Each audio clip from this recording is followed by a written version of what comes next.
Okay, it is time for a weather model discussion here for Tuesday, March the 28th. And again, hard to believe we're ending March, almost now heading on into April. Of course, heading into more of the heart of our severe weather season here in North Texas, April and May. We've already had quite a bit of active weather as far as severe weather goes through the month of March.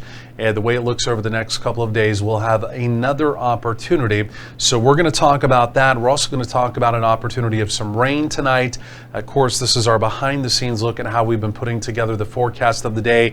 Not necessarily going to show you the pretty TV graphics, but we're going to look at the raw data. Again, this is something we put on our social media, YouTube, Facebook, Instagram.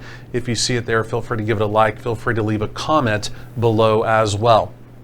Of course, William Cole here in the Storm Studio. We've got a lot to talk about. It's really an action-packed week of North Texas weather each and every day, something a little bit different. But let's go and dive into what we have going on out there right now. You can see right around 3:16 we're doing this again on this Tuesday. Taking a look at downtown Dallas. Again, 4K, our Reunion Tower cam here, really looking great. Streaked high-level cirrus cloud cover, you can see that. And in fact, really for sky conditions, that has been the story of the day. Keep in mind, if you like taking sunset pictures, that high-level cloud cover typically makes for good sunset pictures, so do keep that in mind for the evening. But otherwise, through the daylight hours, we're essentially dry.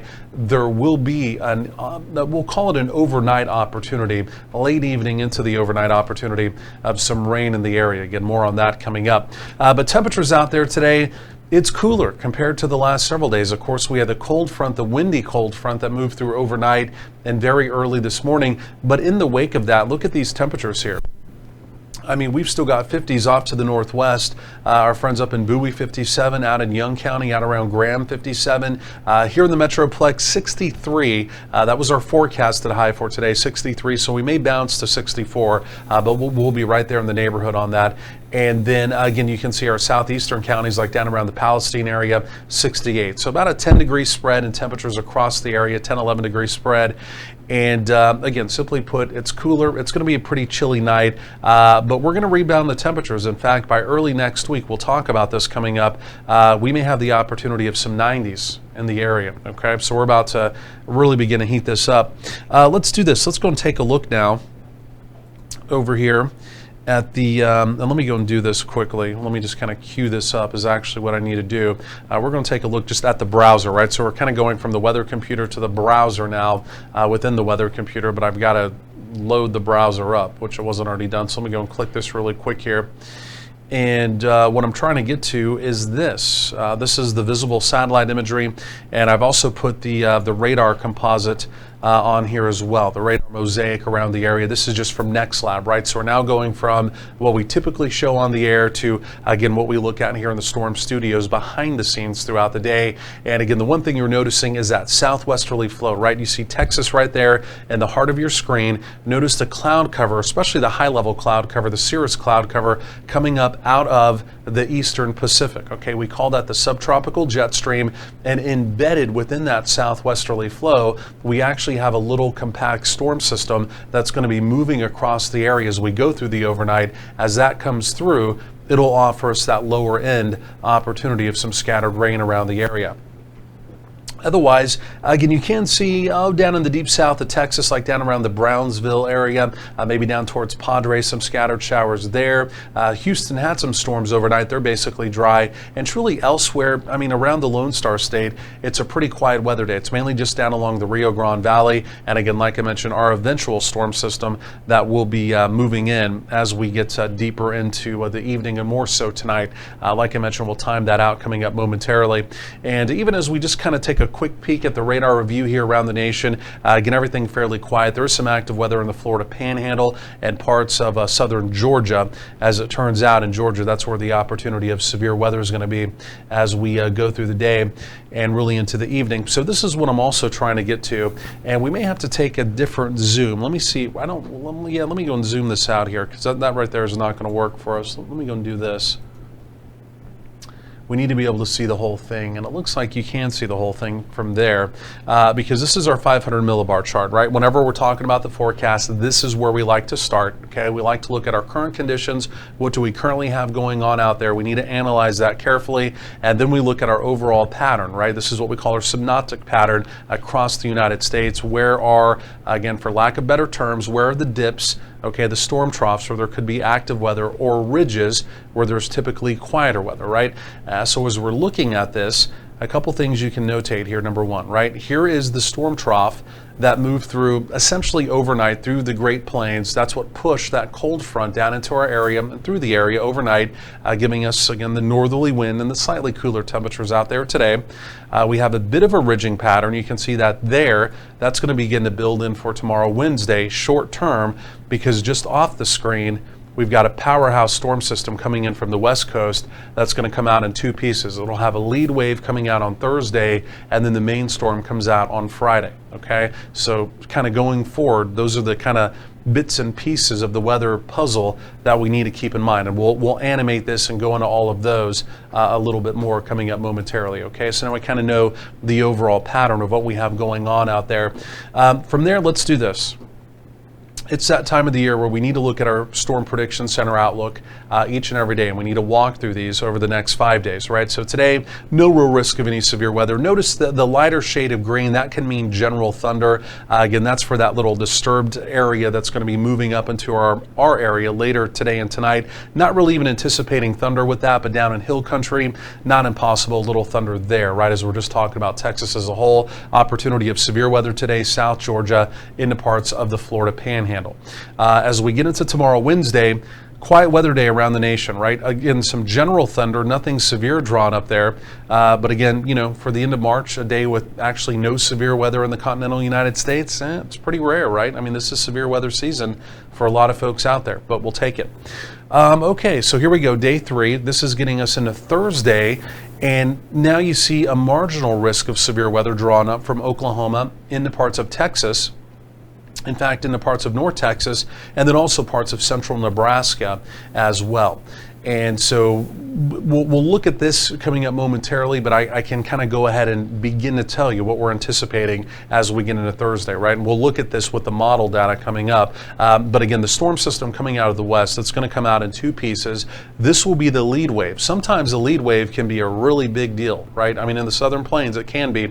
In this situation, there's not a lot of things that are favoring, at least here in North Texas, an opportunity of severe weather. We're going to have a dry line setting up, but the cap, right, the warm layer of air aloft that really here acts to suppress thunderstorm development quite often. In North Texas, it happens quite often, is going to be pretty strong, and it may almost be unbreakable as we go through Thursday, right? So even though the Storm Prediction Center, they've drawn part of North Texas up into that, for us, it's more conditional. Can we break the cap? Up in Oklahoma, the cap's going to be a little bit weaker, and the opportunity of storm severe weather may be a little more favorable up there, right? So for us on Thursday, it's conditional. Now, the data can evolve just ever so slightly and maybe make things a little more favorable, maybe the cap a little bit weaker. Okay, so those are, you know, the finite details we need to watch. But right now, it looks like for North Texas, our rain probabilities are going to be pretty low. We might have a storm or two, or we truly may have nothing at all. Okay, so that's Thursday. Again, we'll look at the actual data on that coming up.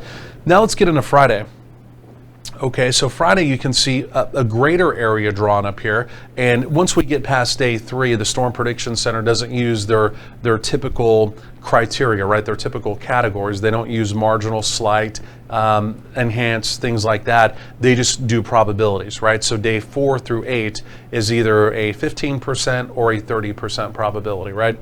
And so that's why this map looks a little bit different. We're now on day 4. In this situation, this is our Friday. You know, the Storm Prediction Center basically just east of the 35 corridor is drawn on some yellow for us, a 15% opportunity. I think as they probably reanalyze this tonight, these extended maps, they really only update these through the overnight, about one time per day, right? As they reanalyze this tonight, and it really comes within the day 3 category then, I would anticipate them pulling the opportunity of severe weather further back to the west, just west of the 35 corridor. The way it looks right now is as the cold front arrives on Friday, and this will be more of an afternoon and an evening deal, the cold front's going to light up with scattered thunderstorms. Again, some of those could be severe, and then those will push off to the east. So I think that severe risk does need to come back just a little bit as we get into Friday. But I do think even here in the Metroplex, we do have an opportunity of severe weather. Again, hail and wind being the primary concern, but a couple of tornado warnings, simply put, can't be ruled out. And again, we'll kind of look a little bit deeper into that coming up momentarily. Otherwise, as we just go out deeper into the extended, nothing else that they're really at least highlighting right now. The newest data coming in for this upcoming Sunday as a cold front comes through on Friday. The warm front, the cold front itself, the warm front will lift back to the north on Sunday, and the newest data this afternoon is a little more bullish on storms on Sunday, and we may have another opportunity of severe weather as that front lifts back to the north. Okay, the Storm Prediction Center not really highlighting that yet. It's a little too far out for them, but on the data we're about to look at now, and even the opportunity of rain probabilities, I'll show you that coming up. But it appears as though the potential is there, especially for the end of this week, this upcoming weekend, and next week, to go into a pretty active pattern. But there's going to be several days that are going to be pretty conditional, right? Friday, I think there's a pretty decent opportunity of rain and storms. But again, you know, you talk about Thursday, maybe Sunday. Sunday may look a little more promising, or it could be conditional. And then the following Tuesday and Wednesday could be conditional as well. So we may have several days where we could have active weather, or we may have several days where we could, but we really don't, because things don't come together just right. Okay, so it's definitely worth paying attention to the forecast pretty carefully over the next several days. Okay, so let's go and look at this. Let me go and take this other zoom now, and we'll zoom back in. And again, this is that 500 millibar chart we were looking at earlier, right? Earlier we were looking at this in real time. We were analyzing what's currently. Now we're going to put this into motion over the next 10 days. This is based off of the European data. And again, we're looking for similar story, troughs, okay, active weather, or ridges, calmer weather. And this specific chart here also highlights the areas of vorticity or spin, okay, within those potential troughs, okay? So again, this is where we are right now. Again, let me show you this. A couple things to watch, right? A couple things to watch. Number one, this is our big storm for Thursday and a Friday. Okay, this is our storm pulling away, and then again you'll also watch this ridge. The ridge is short term, it builds in for tomorrow. The ridge, in the grand scheme of things, is really not that big of a deal. It's kind of like a one-day placeholder. Okay, sometimes ridges can be a bigger deal because they can persist longer, and you can go into periods of stagnant weather, especially when you get into the summer and stuff like that. Right now we're in a progressive pattern. We're really not worried about a ridge or a roadblock. Okay, okay, so let me go and animate that. Okay, number one, there goes the storm pulling away. Here goes the ridge for one day building in. Here comes the storm digging down the California coast. Okay, but now this is where it gets a little more interesting, right? So as that storm begins to come out, you'll see two things happening here, and I need to back it up just one. Let me go and highlight this. You can see this lead wave coming out, and then we've got the main storm.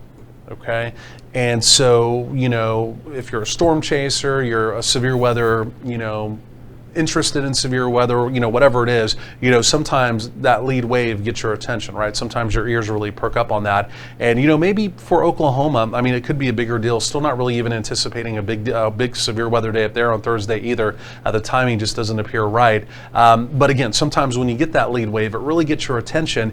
But for this upcoming Thursday, it just, you know, regardless of where you're looking at within that risk, either here or up in Oklahoma, it just doesn't really look to do much. For us, it's a cap. For Oklahoma, it looks like the timing just is kind of off. Okay, so we've got the lead wave coming out on Thursday. Then here comes the main wave. You see that coming out. It is kind of a negative tilt trough. Okay, sometimes that's favorable for severe weather whenever they lean back this way, right? The axis is tilted back negative. Again, that can be a little more conducive for severe weather. So when you're looking at this chart, you look for that. Okay, so let's just keep rolling. So it's out of here. And then here comes that next weather maker, right? It's going to be coming in for Sunday. And again, as that next area of low pressure comes in, right, just ahead of it, with the southerly winds ahead of it at the surface, it's going to pull that, what was a cold front, back to the north as a warm front. And again, we're going to have this storm system shooting through fairly quickly. And this one here may also be a real weather maker for us, right? I mean, this time of year, any weather systems that come through, from March to the very end of May, or really even early April, you have to watch them very carefully, because sometimes the data doesn't show much, and then the next thing you know, well, it's a big deal. And so we're going to look deeper at this one on Sunday, coming up here momentarily. Definitely not saying it's a big deal. The storm's not that strong, but the probability of rain and storms may be dramatically going up even for Sunday. Okay, otherwise we stay in a zonal pattern. You see the jet stream coming in from west to east. That's typically a progressive pattern, meaning you can get storms through fairly quickly. And so then you see, here comes our next storm for Tuesday. Again, that may be another conditional day that we have to look at. The parameters may not really match up. Even though we have a storm coming through, other conditions may not be favorable for anything. Then at the end of this, similar to yesterday where we leave off on day 10, we have another big storm coming out of the come out in a couple pieces as well. Could be kind of an unsettled pattern there as well. So again, as far as storm systems go, yes, we're in a progressive pattern, but what do each of those mean? Will they offer an opportunity of active weather or not? We're going to dive into that in 1 second. But the other thing we got to do here is we got to do our due diligence with air mass change, right? So each of those troughs can bring down cooler air. They'll bring down a cold front, cooler air, and of course, anytime you're dealing with a ridging pattern, it can also mean warmer air, right? So let's go and take a look at this. Let's look for any air mass change going on. Obviously, you can see the Canadian air up along the northern tier. It's been camped out up there, right? But again, we begin to warm up. There's that ridge building in for one day on Wednesday. We stay mild Thursday, even into Friday, right? But here comes that next weather maker coming out of the Pacific West. There's the cold front with it. And then you see the cold front makes it to central Texas, basically stalls. Here comes the next weather maker on Sunday. Then you see it lift back to the north. So there goes our warm front on Sunday, back to the north. Again, any real true air mass change, right? Talking about cold air, anything out of the ordinary for this time of year. I mean, it's well to the north, right? The Canadian air is staying well bottled up to the north. If we were to get a shot of Canadian air this time of year, it'd be a big deal, right? That would be newsworthy. Right now, that's not happening. We go forward in time, then look at that. I mean, this is when we may have an opportunity, even some 90-degree weather early next week build in. And then here comes our next weather maker. That'll be for Tuesday. Cold front. Cold front is at that point even having trouble getting its way through, stalling somewhere around North Texas. And then here comes that next weather maker, again out of the Pacific West. You can see the blues out there. No real air mass change going on whatsoever, right? And in fact, if anything, we're going to have temperatures going up pretty remarkably as we get into next week, okay? So from there, let's go and take a look at precip.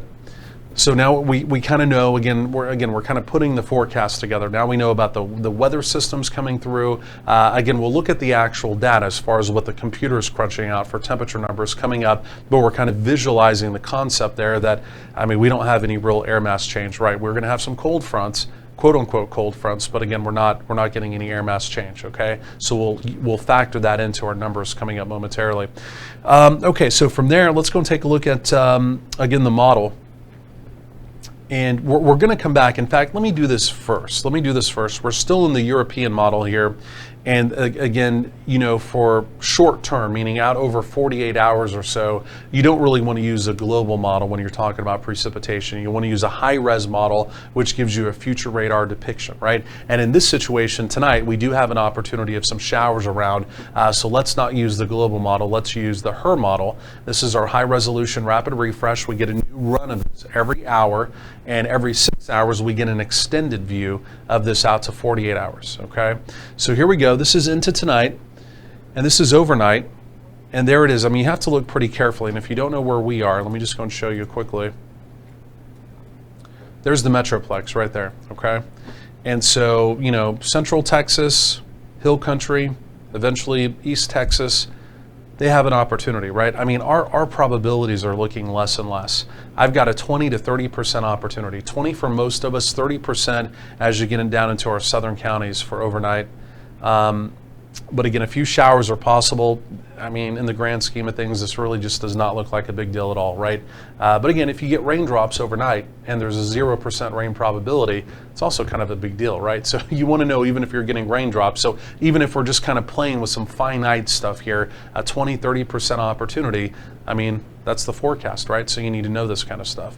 But again, in the grand scheme of things, this does really not look like a big deal whatsoever. Okay, so a few raindrops overnight. From there, let's come back over to the euro. The reason we're going back to the euro is because now we need to look back out into the extended, right? We need to look at Thursday, we need to look at Friday, we need to look at Sunday, and we need to look at Tuesday. Okay, so let me go and kind of roll this. I'm going to get through tonight and tomorrow pretty quickly. So there's Wednesday, there's the end of tomorrow. So here's Thursday. And so, you know, the model here continues to spit out. And again, keep in mind, this is not a future radar depiction. This is whenever you're looking at a global model, you're looking at a 6-hour snapshot of signals that there could be some type of precipitation. Lighter green, this is a fairly weak signal, right? It's showing signals up into Oklahoma, down into parts of North Texas that, I mean, there could be a storm or two, right? I mean, we've kind of analyzed here locally in North Texas that our cap is probably going to be too strong. Again, we're not locking that in yet. We're still keeping a 30% probability for Thursday, but we'll refine that pretty carefully as we get into tomorrow. Tomorrow we'll truly have the high-res data within range for Thursday, and we'll be able to kind of lock that for. So again, you're seeing a little bit of green on the map there. Again, still you have a storm or two on Thursday. Again, still not looking like a big deal. Now here comes the front, okay? Here comes the front on Friday.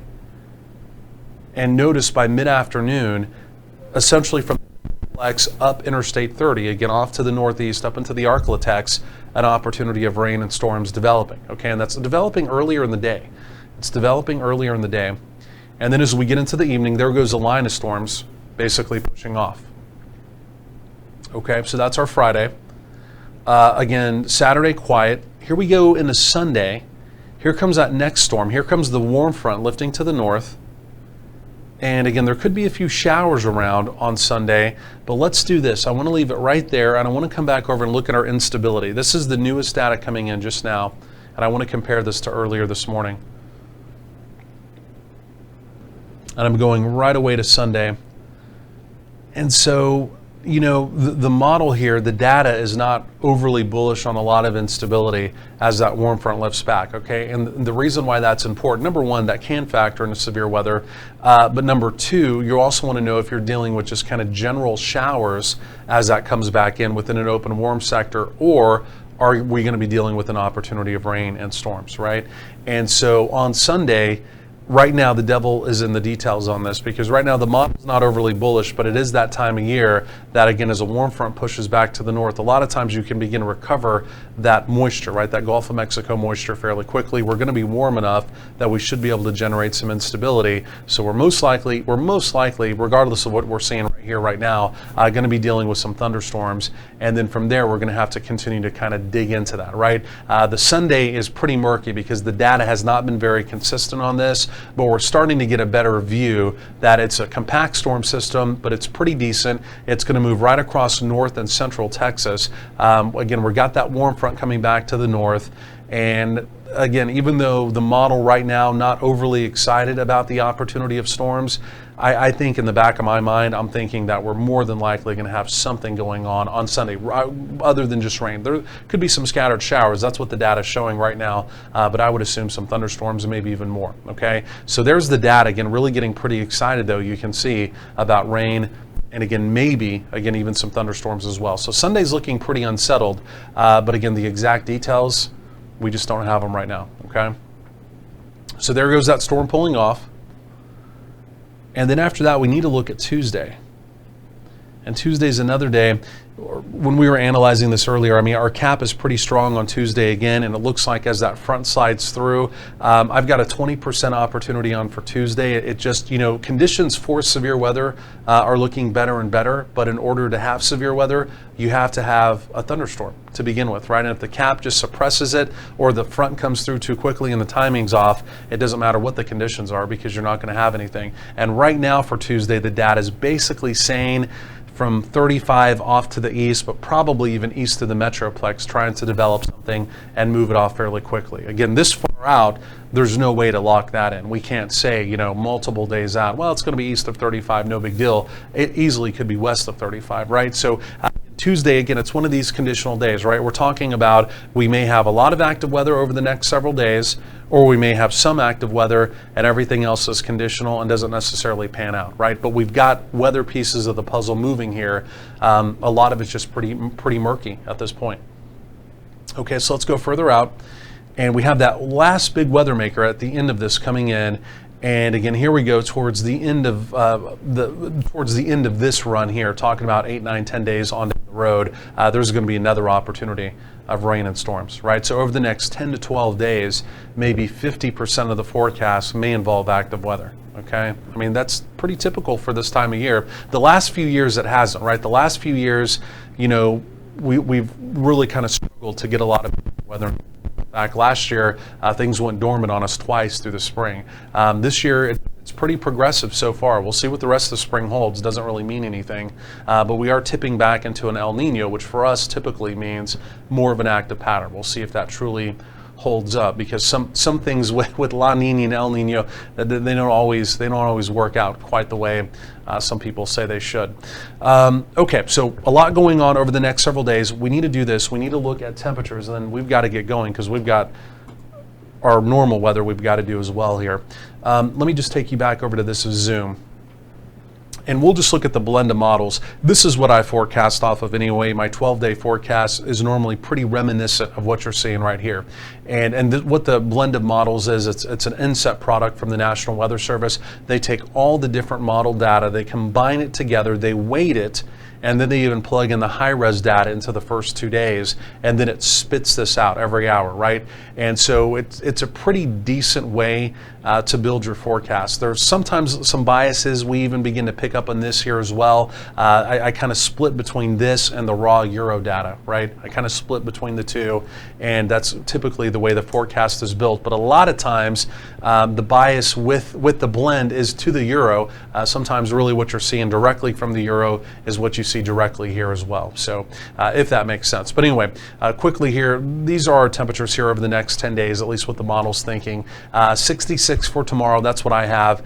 71 for Thursday, so we begin to rebound. 82 for Friday, that would be just ahead of that weather maker coming through. That temperature on Friday may still be a little variable. Then again, we cool down ever so slightly on Saturday behind that front.